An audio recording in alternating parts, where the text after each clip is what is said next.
یہ ہمارا حال ہے، اپنے سے باہر ہو جاتے، اتنی جلدی بدگمان ہو جاتے ہیں دوسروں سے، معمولی سی بات ہوتی ہے بدگمان ہو جاتی، معمولی سی بات، اس نے ایسے کر دیا، یہ تو کرتا ہی ہے میرے ساتھ، فلاں نے یہ کر دیا۔ عورتیں ہیں وہ اپنے رشتہ دار عورتوں سے ہمیشہ بدگمان رہتی ہیں، فلانی ہماری بدخواہ ہے، ہم پہ جادو کراتی ہے، یہ کرتی ہے وہ کرتی ہے۔ عورتوں کا مسئلہ یہ ہے بدگمان رہنا، ہر وقت بدگمان دوسروں سے،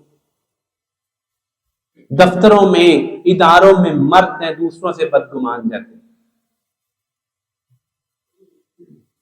تو میرے بھائیوں اپنے عیبوں پہ نظر کرو، دوسروں کے نہیں، اپنے عیب دیکھو، مجھ میں یہ عیب ہے،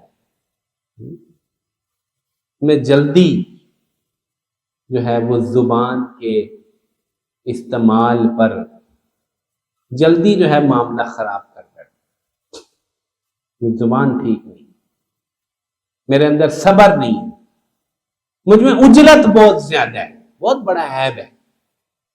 وَكَانَ الْإِنسَانُ عَجُولًا، یہ مقام ذم پر یہ بات بیان کی کہ انسان کو بہت عجلت ہوتی ہے، عجلت کاہے کی، صبر کا، تو عجلت کرنا یہ عیب ہے۔ واللہ اپنے عیوب پر نظر کرو، اپنے عیوب کو سوچو، ہاں اپنی حالت پہ غور کرو، ہمیں اپنی حالت پہ غور کرنے کے لیے باقاعدہ طور پہ اہتمام کرنا چاہیے۔ ہمارے حضرت ڈاکٹر صاحب رحمۃ اللہ فرمایا کرتے تھے کہ اے انسان تو اپنی ابتدا اور انتہا پہ غور کیا کر، ہمیں فرماتے تھے تم اپنی ابتدا اور انتہا پہ غور کیا کرو، تم ابتدا میں پانی کا ایک ناپاک قطرہ تھے اور تم اپنی انتہا میں ایک مردار ہوگے جو چورا چورا ہو جائے گا۔ کیا ہماری ابتدا اور انتہا ہے، ہماری کیا اوقات ہے بھائی، ہم کیا ہیں، آپ خود سوچو۔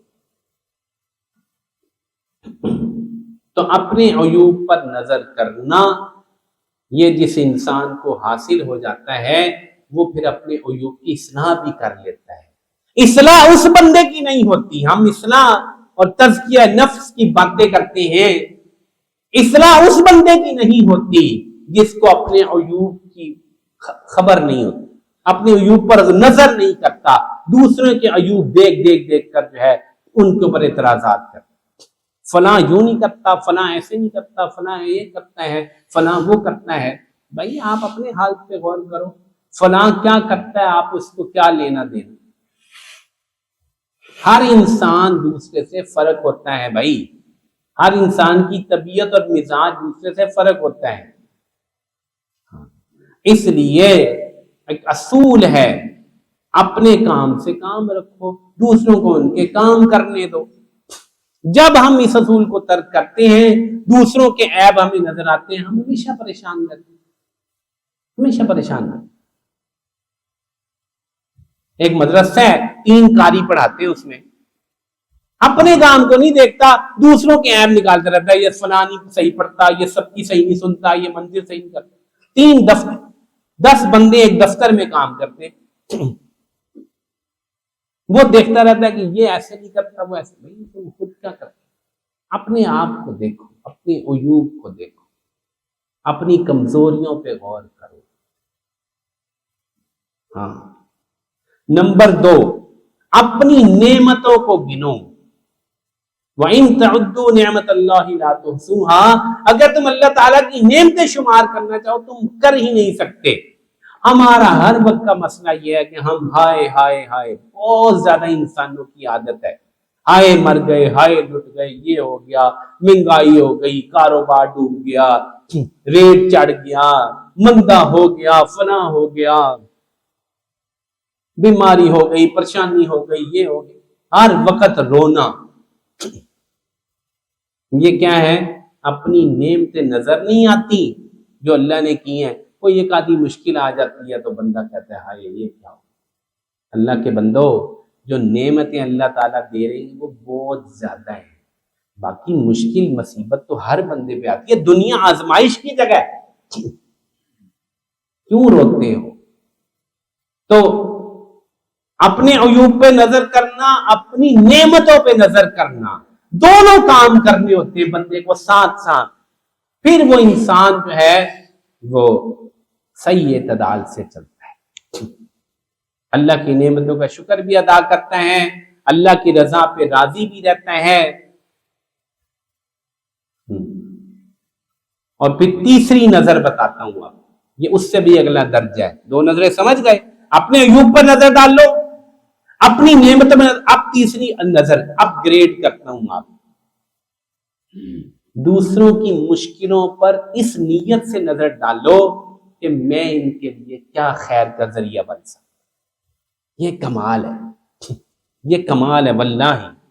دوسروں کو اس نظر سے دیکھنا کہ یہ آدمی فلاں برائی میں مبتلا ہے، میں اس کو اس برائی سے نکالنے کے لیے کیا کر سکتا ہوں، یہ ہے کام۔ ایک ہے میں عیب نکالوں، میں اس کا تمسخر اڑاؤں، ایک ہے میں اس کو اس حالت سے نکالنے کی فکر کروں۔ ہاں، یہ نبیوں کا اور اتقیاء کا اور اولیاء کا کام ہے کہ وہ دوسروں کو ان کی بری حالت سے نکالنے کی فکر کرتے ہیں، ان کے لیے دعائیں کرتے ہیں، ان کے لیے تڑپتے ہیں۔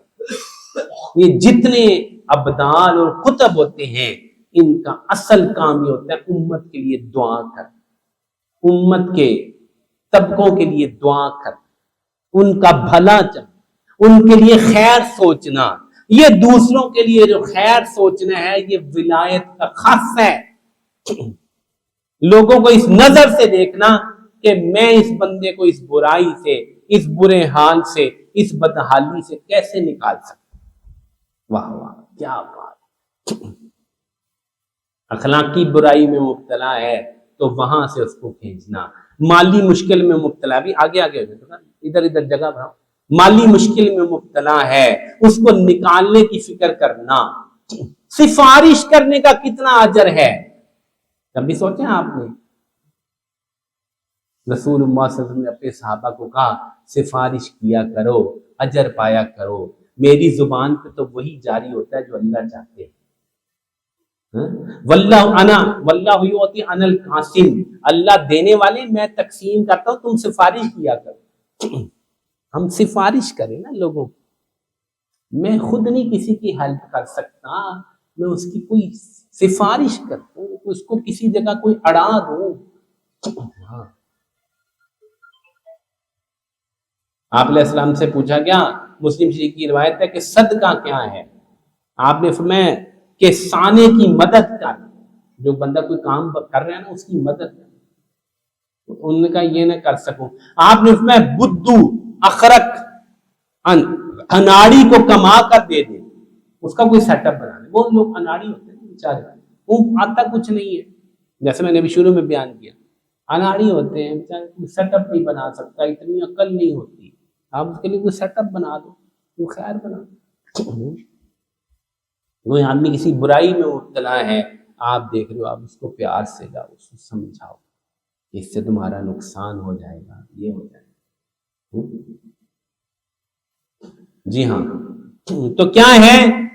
دوبارہ دہراتا ہوں، اپنے عیوب پہ نظر ڈالنا، اپنی نعمتوں کو غور کرنا، مراقبہ نعمت کرنا، دوسروں پر نظر ڈالنا، دوسروں پر نظر ڈالنا کہ ان کے لیے خیر کا ذریعہ بن سکے۔ اگلی نظر بتاتا ہوں، توجہ فرمائیے گا، اگلی نظر ہے اللہ جل جلالہ کی صنعتوں پہ نظر ڈالنا اور اس کی معرفت حاصل کرنا۔ ہائے ہائے، ہمارے حضرت ڈاکٹر صاحب فرمایا کرتے تھے، میں ایک دفعہ ایئرپورٹ گیا، جہاز اتر رہا تھا، نوید کی بات یاد ہے، جہاز اتر رہا تھا،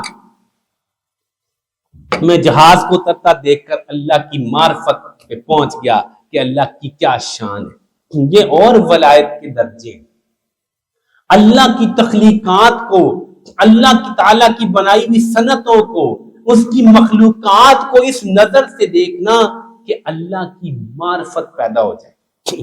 یہ کہاں ہر بندے کو نصیب ہے، یہ کہاں نصیب ہے ہر بندے کو؟ ہم تو مخلوق کو دیکھتے کسی اور نظر سے، اللہ کی ذات تک پہنچنا اس میں تو بڑے پردے حائل ہو جاتے ہیں۔ لیکن میرے دوستو، اس کی بھی عادت بنانی ہے، آسمان کو دیکھو، زمین کو دیکھو، سورج کو دیکھو۔ اس لیے میں اکثر کہتا ہوتا ہوں اپنے طالب علموں کو کہ یار کبھی باہر جایا کرو رات کے وقت، ان فی خلق السماوات والارض، بلکہ ان کو روزانہ، میں ثالثہ والوں کو، دورے والوں کو روزانہ تاکید کرتا تھا کہ باہر نکل کر تاروں کو دیکھ کر روزانہ یہ آیت پڑھ، 10 آیتیں پڑھا کرو۔ ان فی خلق السماوات والارض واختلاف اللیل والنہار لآیات لأولی الالباب الذین یذکرون اللہ قیاما وقعودا وعلی جنوبہم ویتفکرون فی خلق السماوات والارض ربنا ما خلقت ھذا باطلا۔ کیا عجیب ہے، روزانہ رسول اللہ صلی اللہ علیہ وسلم تہجد کے وقت یہ 10 آیتیں پڑھتے تھے روزانہ۔ بے شک آسمانوں و زمین کے پیدا کرنے میں، دن اور رات کے الٹ پھیر میں بڑی نشانی عقل والوں کے لیے جو اللہ تعالیٰ کا ذکر کرتے ہیں کھڑے ہوئے، بیٹھے ہوئے، لیٹے ہوئے، اور زمین و آسمان کی نعمتوں، تخلیقات، مخلوقات کو دیکھ کر کہتے ہیں اے ہمارے رب، یہ تو نے بیکار تو پیدا نہیں کیا، سبحانک، تو پاک ہے، فقنا عذاب النار، ہمیں جہنم کے عذاب سے بچا۔ کیا نظر ہے یہ، معرفت کی نظر اسے کہتے ہیں، معرفت کی نظر۔ مانگنا چاہیے اللہ سے ایسی معرفت کی نظر انسان کو نصیب ہو جائے، سمجھ رہے ہو؟ ہاں، معرفت کی نظر نصیب، اللہ تعالیٰ کی قدرت، اللہ تعالیٰ کی شان، اللہ تعالیٰ کی تخلیق، اللہ کی پہچان، اور اس سے بڑھ کر دقیق نظر وہ ہے کہ رسول اللہ صلی اللہ علیہ وسلم کے لائے ہوئے دین اور احکامات اور سنتیں، ان پر نظر ڈالنا اور ان کے مقابلے میں جتنی باطل چیزیں ہیں، غیروں کی چیزیں ہیں، ان کو بیکار سمجھنا، ان کو کوڑے کا ڈھیر سمجھنا۔ خدا کی قسم یہ بھی ہمارے بڑوں کی نظر تھی۔ آئے آئے، مجھے حضرت نے ایک دفعہ فرمایا، میں کمرے میں اکیلا تھا، یہ بات آپ کو نقل کرنے لگا، بڑی عجیب بات۔ حضرت نے مجھے کہا، میں نے کہا حضرت یہ کاٹن کا کرتا آپ پہنتے ہیں، سردی ہے۔ فرمایا کہ بیٹا، اکمل صاحب آپ کو سنا رہا ہوں، بیٹا یہ مجھے میرے شیخ نے پہنایا تھا، آج 27 سال ہو گئے میں نے یہ کرتا نہیں اتارا۔ پھر مجھے کہا عاطف، اگر مجھے کوئی کہے نا، آس کی مسجد بنی تھی، اگر مجھے کوئی کہے نا کہ شاہد اویس پینٹ پہن لے، آج پینٹ پہن لے اور پینٹ پہن کے صرف مسجد میں جا اور واپس آ جا، میں تجھے 1 کروڑ روپیہ دوں گا مسجد بنانے کے لیے۔ فرمایا مجھے مسجد بنانے کے لیے 1 کروڑ کی ضرورت ہے، لیکن میں پینٹ نہیں پہنوں گا۔ سن لے تو، میں اکیلا مجھے سمجھا، اللہ اکبر، یار کیا عجیب نظر ہے ان کی۔ اوہ، پینٹ پہننا حرام تو نہیں، پینٹ پہننا حرام نہیں، لیکن ساری بات ہے غیروں کا لباس پسندیدہ نہیں۔ اب شیخ کی کیا نظر ہے کہ نہیں مجھے نہیں، مجھے تو یہ کرتا ہی پہننا ہے، مجھے تو غیر کی کوئی چیز چرچتی ہی نہیں ہے، دیکھتا بھی نہیں میں اس کو۔